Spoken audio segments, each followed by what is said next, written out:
Olá, muito boa noite para você que está nos acompanhando aí do outro lado. Tem sido um prazer ter a sua companhia todos os domingos. Nós chegamos ao quarto episódio desta série, que tem como o tema geral Daniel, a esperança que motiva a fidelidade. Se você ainda não visualizou, não acompanhou os outros capítulos, os outros episódios, só você entrar no canal, olhar os episódios dos domingos anteriores e aproveitar para também, quem sabe, compartilhar o link com amigos, com familiares. Hoje nós iremos apresentar um outro tema, nós iremos falar sobre um outro tema. Eu vou projetar para você aí o tema que nós iremos abordar hoje. Nós iremos falar sobre Daniel, esperança que motiva a fidelidade ao tempo de Deus. Se você se lembra, no primeiro episódio eu falei sobre Daniel, esperança que motiva a fidelidade a Deus. No segundo eu falei sobre a esperança que motiva a fidelidade aos planos de Deus. No terceiro episódio eu falei sobre a esperança que motiva nas provações, a fidelidade nas provações. E hoje nós iremos falar sobre esse tema, que eu acabei de projetar para vocês aí, ok? Eu quero te convidar nesse momento para que junto nós venhamos orar, pedir a presença do Espírito de Deus, não só aqui comigo, mas também com você que está aí do outro lado da tela. Vamos falar com Deus. Querido Pai, muito obrigado, porque o Senhor tem sido bondoso para conosco. A Tua misericórdia tem nos alcançado. E nesse momento em especial, depois de louvarmos o Seu santo nome, depois de ouvirmos músicas belíssimas, nós iremos abrir a Tua palavra. Pedimos que o Senhor continue conosco, não só comigo aqui, mas também com o nosso amigo que está do outro lado da tela. Que durante essa noite, através da Tua palavra, nós venhamos a entender qual é a Tua vontade para a nossa vida. É o que eu te peço em nome de Cristo Jesus. Amém e amém. Amigo, eu quero te falar uma coisa importante. Eu vou projetar algo na tela aqui sobre o livro de Daniel. Você deve entender uma coisa. É importante você entender isso. Que o livro de Daniel, ele apresenta profecias para o tempo do fim. Porém, eu e você não podemos esquecer jamais que o centro do livro é o Senhor Jesus Cristo. Todo o livro, ele vai falar sobre Jesus. Se você lembrar, lá na cova dos leões, quem que estava com Daniel? O anjo, aquele anjo, alguns estudiosos apresentam que era o próprio Jesus em pessoa. Se você lembrar um pouco mais, quem estava lá na fornalha de fogo ardente com os 3 amigos, era um homem, E esse homem, segundo o que nós acreditamos e através da palavra da interpretação bíblica, era o próprio Jesus Cristo que estava lá. O livro ele vai tratar sobre o príncipe, ele vai falar do ungido, de outros status do próprio Jesus Cristo. E você vai entender que o centro do livro é o próprio Jesus. É muito importante você ter isso em mente, É muito importante você ter isso em mente. Agora, eu quero te levar ao seguinte, eu vou contextualizar bem rápido para que nós possamos entender o tema desta noite.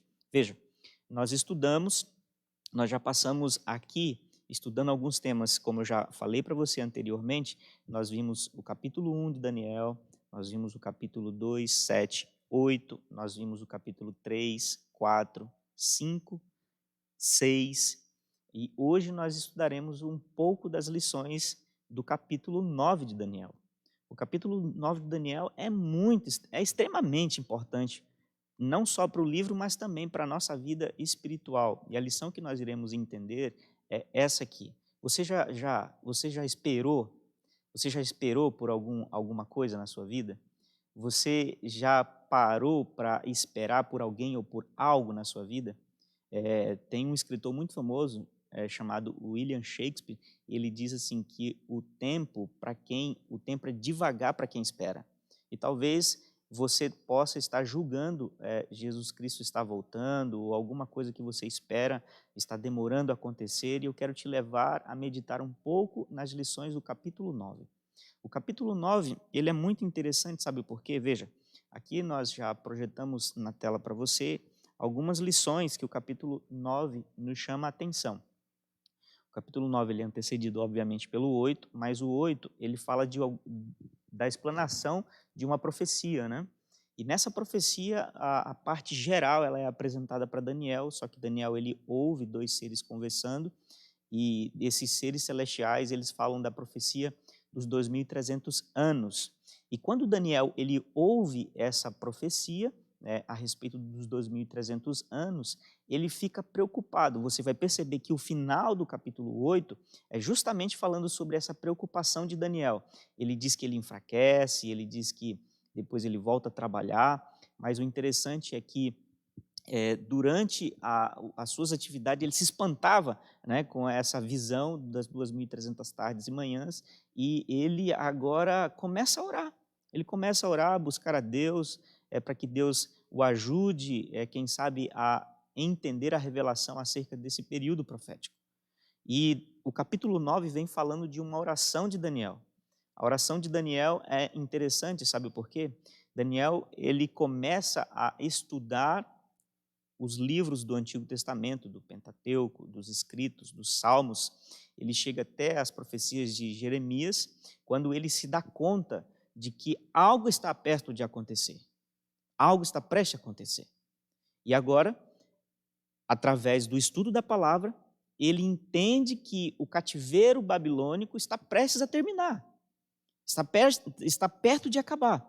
Falta um pouco tempo para que realmente a profecia dos 70 anos de cativeiro do povo judeu estivesse perto de se findar. E sabe qual é a atitude que Daniel tem em decorrência disso? Daniel agora ele ora, não simplesmente por si, mas ele intercede pelo povo. Daniel intercede por seus familiares, quem sabe amigos próximos, sobre o povo em geral, mas ele também intercede pelo seu país, né? Pelo povo judeu. E agora eu quero meditar com você em alguns poucos versículos, né? A gente não tem muito tempo para ler todo o capítulo, e eu gostaria de fazer essa leitura introdutória a partir do versículo 1, né? Que marca aí quando Daniel ele faz essa oração. Então eu vou começar a ler com você a partir do versículo 1, depois nós iremos dar uma sequência aqui através da leitura do versículo 2 e assim por diante. Então diz assim: no primeiro ano de Dario, filho de Assuero, da linhagem dos Medos, o qual foi constituído rei sobre o reino dos caldeus, no primeiro ano de seu reinado, eu, Daniel, entendi pelos livros que o número de anos de que falara o Senhor ao profeta Jeremias, que haviam de durar as assolações de Jerusalém, era de 70 anos. Versículo 3.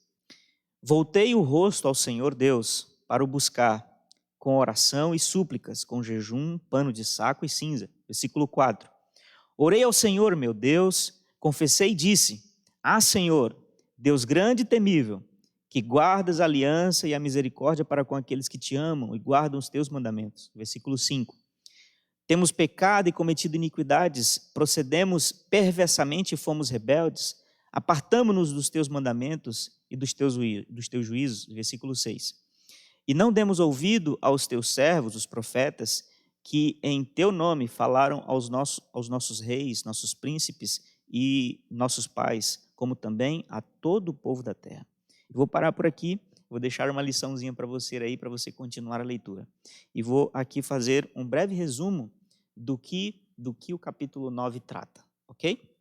Então vamos fazer da seguinte maneira. Daniel, então, ele começa a estudar, ele entende que a profecia dos 70 anos, do qual o profeta Jeremias havia falado sobre o cativeiro babilônico, de quanto tempo duraria, está prestes a findar. E agora, mediante o entendimento desta revelação, desse cumprimento profético, ele toma duas atitudes. Primeiro, ele ora pelo povo. Segundo, ele ora pela nação.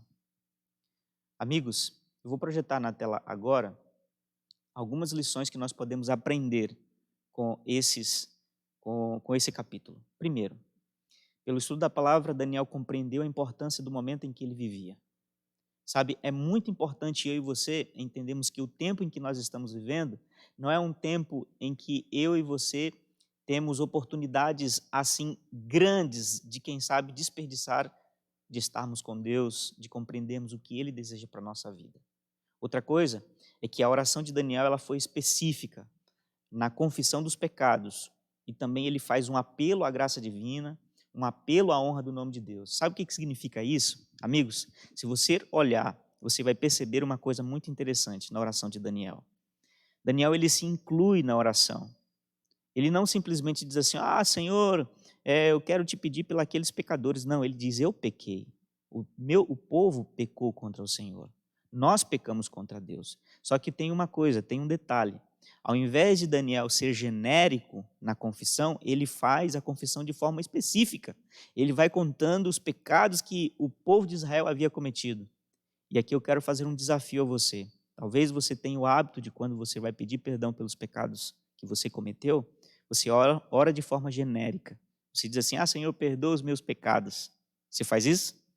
Eu acredito que assim não é da forma correta. Todas as vezes que você for confessar o seu pecado, seja específico. Fale a Deus o que você cometeu. E Deus certamente ele estará disposto a te perdoar. Agora, não apele para os seus méritos, apele para a graça de Deus. Apele para a misericórdia de Deus.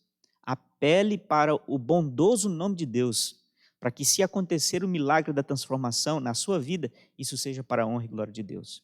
Um outro detalhe é que a oração de intercessão que Daniel fez tocou o coração de Deus. Amigo, todas as vezes que eu e você oramos, nós intercedendo por alguém ou por algo, e que, se isso realmente é um apelo à misericórdia de Deus, é um apelo ao bondoso nome de Deus, certamente isso tocará o coração de Deus e ele atenderá. Você acha que o momento que nós estamos vivendo agora não é um bom momento para se orar? Pedindo pela cura, pedindo pelo perdão, intercedendo pela nossa nação, intercedendo pelo seu município, pela sua comunidade. Sabe por que o tema hoje é sobre o tempo de Deus?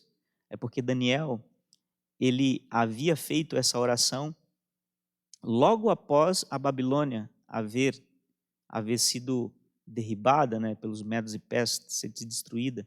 E Deus agora ele vai atender a oração de alguém que espera por muito tempo. E um outro detalhe é que a resposta de Deus ela é sempre melhor do que nós esperamos. Sabe por quê?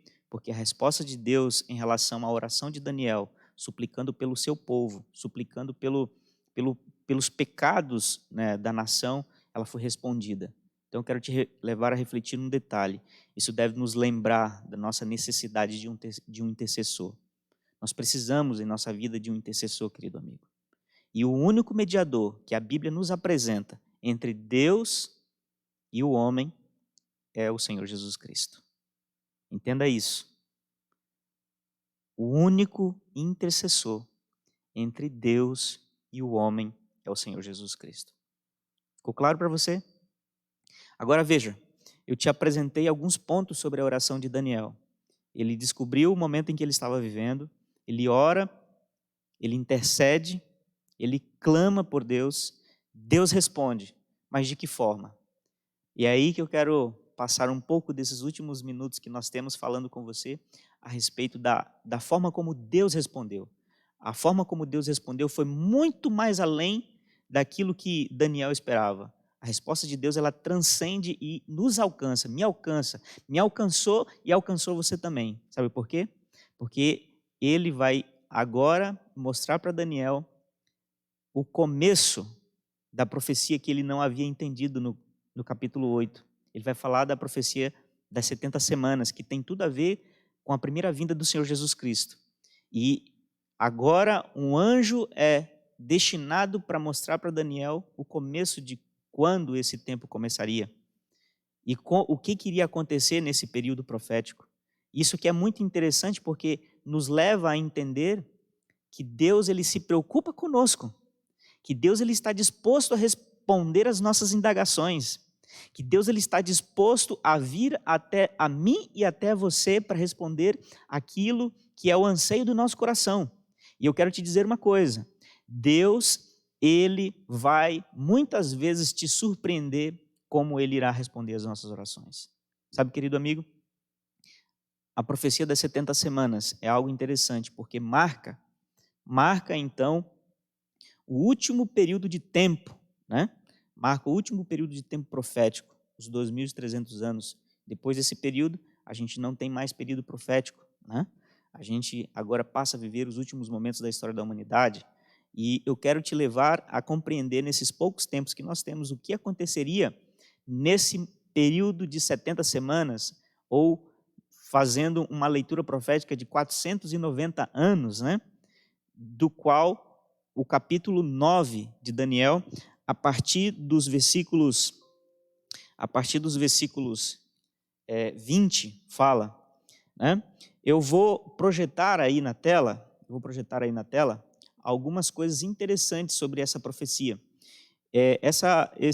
São cinco coisas que, aliás, 6 coisas que iriam acontecer durante esse período profético de 70 anos, né? E a partir do versículo 24, começa a discorrer a respeito dessas 70 semanas, né? Que diz o seguinte: 70 semanas são determinadas sobre o teu povo. E o que vai acontecer durante essas 70 semanas? O versículo 24 responde, que diz assim: vai fazer cessar a transgressão, para dar fim aos pecados, para expiar a iniquidade, para trazer a justiça eterna, para selar a visão e a profecia e para ungir os santos dos santos. O que significa tudo isso? Olha, veja, fazer cessar a transgressão, aqui o profeta Daniel ele usa uma palavra muito interessante, é pechá, né? Pechá é a tradução de transgressão, iniquidade. Aqui quer dizer o seguinte: mediante o sangue de Jesus, a rebelião contra Deus é aniquilada e o homem recebe os méritos de Cristo alcançados no Calvário. Volta aqui comigo. Veja, se você não sabe, existe várias definições para pecado.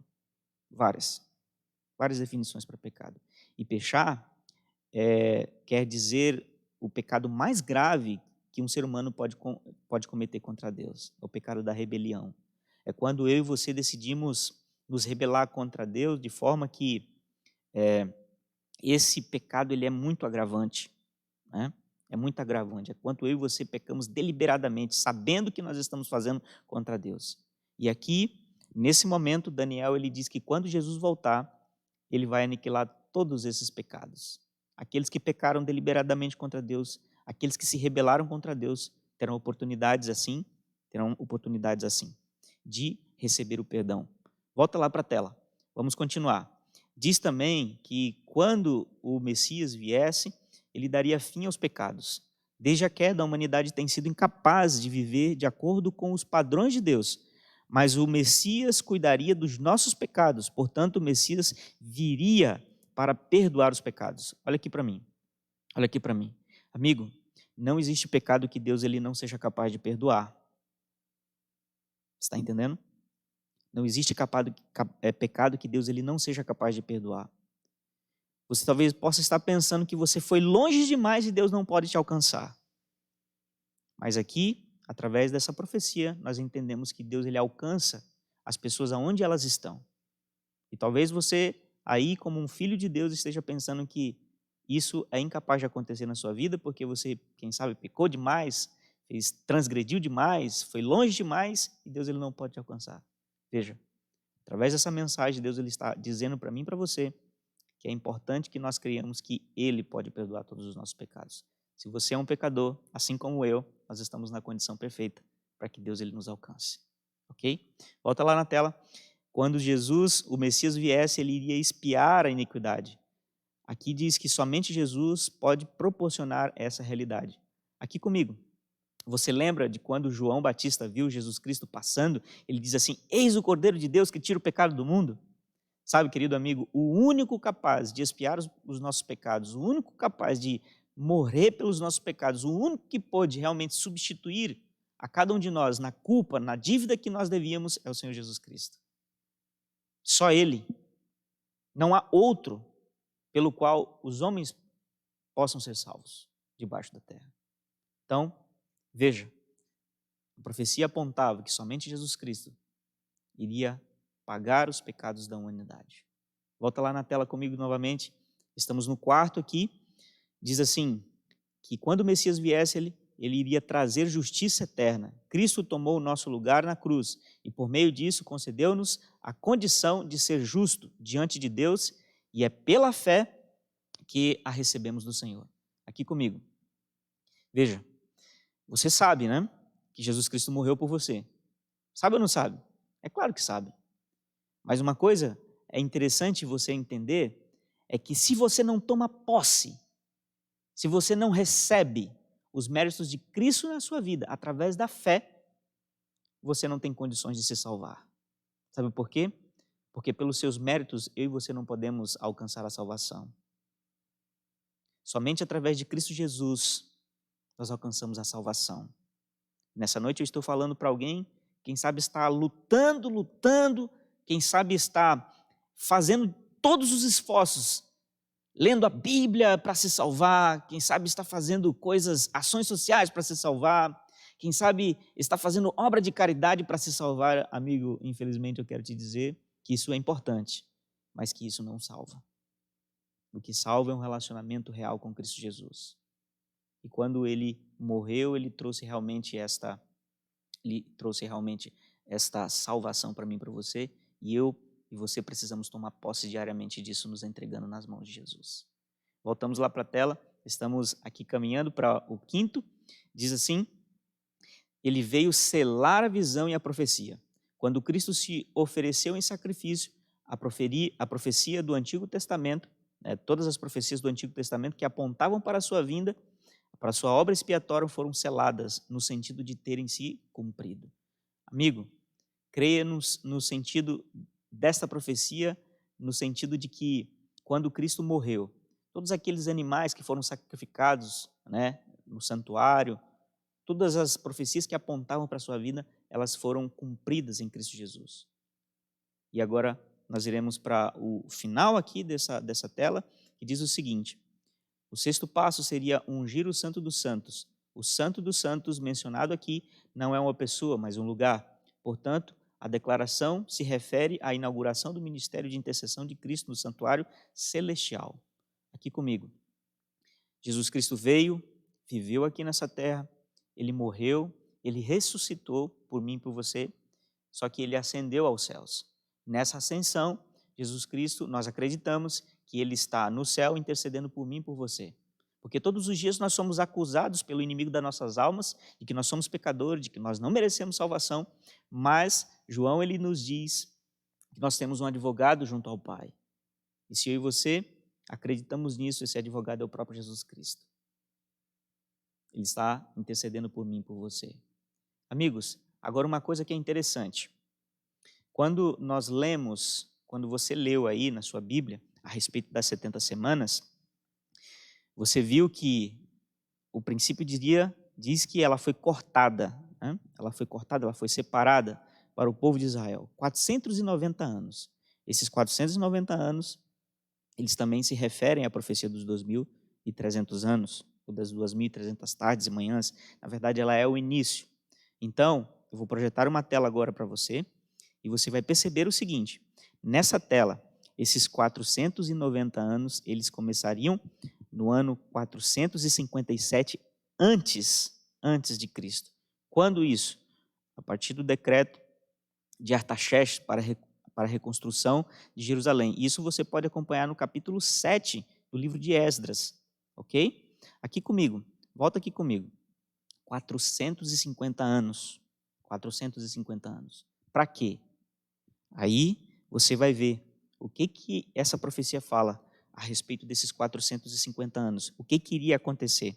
A partir do versículo 25 diz assim: sabe e entende, desde a saída da ordem para restaurar e para edificar Jerusalém, até o ungido do príncipe, 70 semanas, aliás, 7 semanas e 62 semanas, as praças, as circunvalações se reedificarão, mas em tempos angustiosos. Depois das 72 semanas será morto ungido, e já não estará.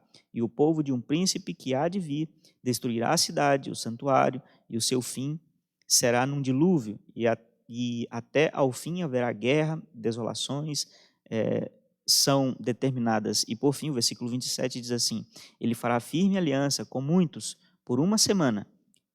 Na metade da semana fará cessar o sacrifício e a oferta de manjares. Sobre a asa das abominações virá a assolação, até que a destruição que está determinada se derrame sobre ele. Quero voltar naquela antiga tela e explicar uma coisa para você. Veja, 70 semanas, né, foram destinadas para o povo de Israel. O que aconteceria durante essas 70 semanas? Nas primeiras 7 semanas, ou seja, nos primeiros 49 anos, seria dada uma ordem. Essa ordem ela se iniciaria a partir do ano 457 a.C., né, para que o povo pudesse reconstruir a cidade de Jerusalém.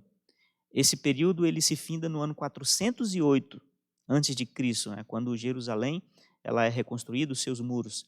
Se você for na história, você vai perceber que esse foi um período de grande angústia, porque eles não conseguiram simplesmente reconstruir sob paz, mas sob muita pressão. Depois desse período, viria um período de 62 semanas, ou seja, 434 anos, quando, no caso, Jesus Cristo, ele é ungido através do seu batismo, que foi justamente no ano 27. E depois desse período, 7 semanas, mais 62 semanas, nós chegamos ao número de 69 semanas, faltando apenas uma semana. E o que aconteceria durante essa uma semana? Ou seja, durante esses 7 anos, nós entendemos que Jesus Cristo ele foi batizado. Na metade dessa semana, ou seja, a partir do ano 31, nós entendemos que Cristo ele foi crucificado, e na outra metade dessa semana nós chegamos até o ano 34, quando Estevão ele é apedrejado, e então a mensagem que até então era para os judeus, ela passa a ser para todos, ou seja, o evangelho alcança a todos. Agora volta aqui comigo. É muita informação, né? E eu creio que nesse pouco espaço de tempo a gente não tem, assim, um tempo apropriado para falar especificamente, detalhadamente acerca dessas coisas. Mas o que eu quero te falar é o seguinte: tudo isso se cumpriu. Tudo isso se cumpriu. Porque Deus ele tem o seu tempo. Porque Deus ele faz as coisas no tempo certo. Deus ele, claro, para mim e para você, de que o meu tempo não é igual ao seu tempo. Que o meu tempo não é igual ao tempo de Deus. E que o seu tempo não é igual ao meu tempo. Veja, todos nós temos um tempo. Salomão ele vai falar que há tempo debaixo da terra para todas as coisas acontecerem. Quem sabe você está esperando o retorno de um filho que não volta para o lar, o retorno de alguém que já abandonou o caminho da fé e que você tem orado insistentemente. Eu quero te dizer uma coisa, amigo. Deus ele está atento. Deus ele está de olho. Deus ele está ouvindo as suas orações. E no tempo certo ele vai responder. Eu quero projetar agora, só para recapitular rapidamente o estudo dessa noite, juntamente com você. Projetar aqui, pode passar para outra tela, rapidinho. Diz o seguinte: você não pode se esquecer disso aqui. Eu e você precisamos estudar mais a palavra de Deus. Porque quando nós estudamos a palavra de Deus, assim como Daniel, nós nos situamos no tempo. O tempo que nós estamos vivendo é um tempo de consagração, é um tempo de busca pela palavra de Deus, é um tempo em que eu e você precisamos ser mais santos do que antes. Entende? Nós precisamos entender que nós precisamos ter uma vida de oração. E eu e você precisamos confessar diariamente os nossos pecados. Nós precisamos apelar para a graça divina. Nós precisamos apelar para a honra do nome de Deus. Nós precisamos interceder pelos nossos familiares, pelos nossos amigos, pela nossa comunidade, pelo nosso país, pelo nosso mundo, porque o momento que nós estamos vivendo não é um momento para brincadeira. É um momento que nós estamos passando por muitas dificuldades, pessoas estão morrendo todos os dias. Entende? E por último, espere pela resposta de Deus. Reflita nisso aqui, enquanto Jesus não vem. Siga com esperança e seja fiel ao tempo de Deus, porque muito em breve Ele voltará. E para finalizar, reflita nessa mensagem que eu vou colocar agora no final. Eu e você precisamos entender isso aqui. Veja, nós precisamos nos achegar confiadamente ao trono da graça, a fim de recebermos misericórdia e acharmos graça em socorro e em ocasião oportuna. Amigo, o tempo é este. Essas são as atitudes que eu e você temos que tomar a partir de hoje. Orar incessantemente com fé. Eu quero te convidar nesse momento para se entregar nas mãos de Deus. Se você não tem se entregado constantemente, se você não tem se entregado diariamente, eu quero te convidar nesse momento para se entregar nas mãos de Deus. Eu quero orar por você. Vamos orar? Querido Pai, obrigado pelo estudo dessa noite. Obrigado porque nós entendemos através desse capítulo que o Senhor tem tempo determinado para fazer a sua obra na vida daqueles que te aguardam, na vida daqueles que te esperam, mas também o Senhor tem tempo determinado para realizar as suas coisas no mundo. Nós estamos te aguardando, meu Deus. Nós esperamos pelo Senhor. Realize a sua obra em cada um de nós. Nos ajude a entender nessa vida que o que nós podemos fazer de melhor é nos entregar em Tuas mãos. Toma a nossa vida em Tuas mãos nessa noite. Esteja conosco. É o que nós te pedimos em nome de Cristo Jesus. Amém. Querido amigo, obrigado pela sua companhia. Nós nos encontramos no próximo domingo. Que Deus ele te abençoe. E essa é a minha oração por você.